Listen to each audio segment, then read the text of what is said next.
लखनऊ शपथ ग्रहण समारोह दारुसफा लखनऊ उत्तर प्रदेश चतुर्थ श्रेणी राज कर्मचारी महासंघ के नवनिर्वाचित पदाधिकारी का शपथ ग्रहण समारोह की अध्यक्षता अशोक कुमार सिंह की अध्यक्षता में संपन्न हुआ। संचालन प्रदेश महामंत्री जी के शर्मा ने की। मुख्य अतिथि माननीय संग्राम यादव जी विधायक अत्रौलिया आजमगढ़ उत्तर प्रदेश ने सभी निर्वाचित पदाधिकारी को शपथ दिलाया। कार्यक्रम को संबोधित करते हुए प्रदेश अध्यक्ष अशोक कुमार सिंह ने कहा कि उत्तर प्रदेश की सरकार हम कर्मचारियों की तरफ ध्यान नहीं दे रही है, जिसके लिए यह महासंघ प्रार्थना पत्र भेजकर अवगत कराना चाहता है। आवश्यकता बनी तो एक दिवसीय धरना प्रदर्शन भी करेंगे और माननीय मुख्यमंत्री से अनुरोध भी किया कि आप हमें संबंधित अधिकारियों से वार्ताकार कर्मचारियों की समस्याओं का निस्तारण करें, जो 16 सूत्री मांग पत्र आप तक भेजी गई है। रिपोर्टर निखिल श्रीवास्तव की रिपोर्ट। हमारी बड़ी से बड़ी खबर देखने के लिए हमारे चैनल को लाइक और सब्सक्राइब करना ना भूलें।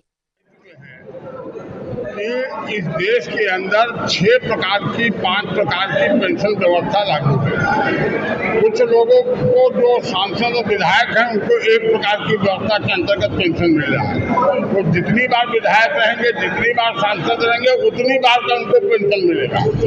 सेवा उनकी 5 वर्ष की होगी।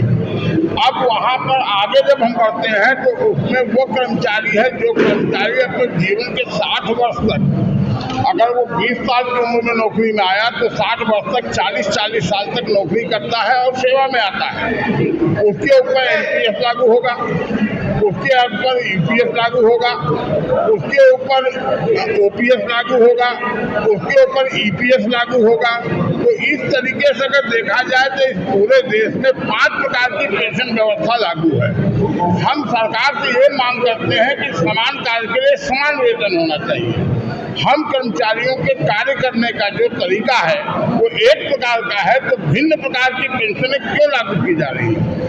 इसके पीछे मुझे जो उद्देश्य लगता है वो ये लगता है कि सरकार जो है वो कर्मचारियों में डिवाइड एंड रूल की पॉलिसी वो एक जगह इकट्ठे न हो पावे, अलग अलग पेंशन के सवाल पे अलग अलग गुटों में अपनी लड़ाई लड़े और हमारी शक्ति छीन हो, इस उद्देश्य से ये कार्य कर रही है।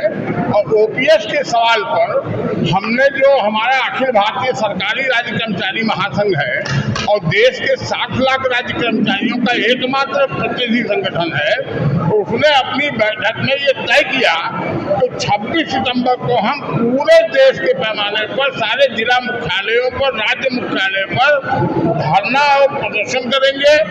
भारी संख्या में हम कर्मचारी एकत्रित होंगे। जिलाधिकारी के माध्यम से अपना ज्ञापन सभी राज्यों के मुख्यमंत्रियों को, जिसमें उत्तर प्रदेश लखनऊ के अंदर हम बीएन सिंह की प्रतिमा पे एकत्रित होंगे और हम यहाँ से माननीय मुख्यमंत्री योगी आदित्यनाथ को और उसके बाद भारत के प्रधानमंत्री माननीय नरेंद्र मोदी जी को हम अपना ज्ञापन प्रेषित करेंगे कि हमारी यूपीएस की मांग पे हम स्टैंड कर रहे हैं।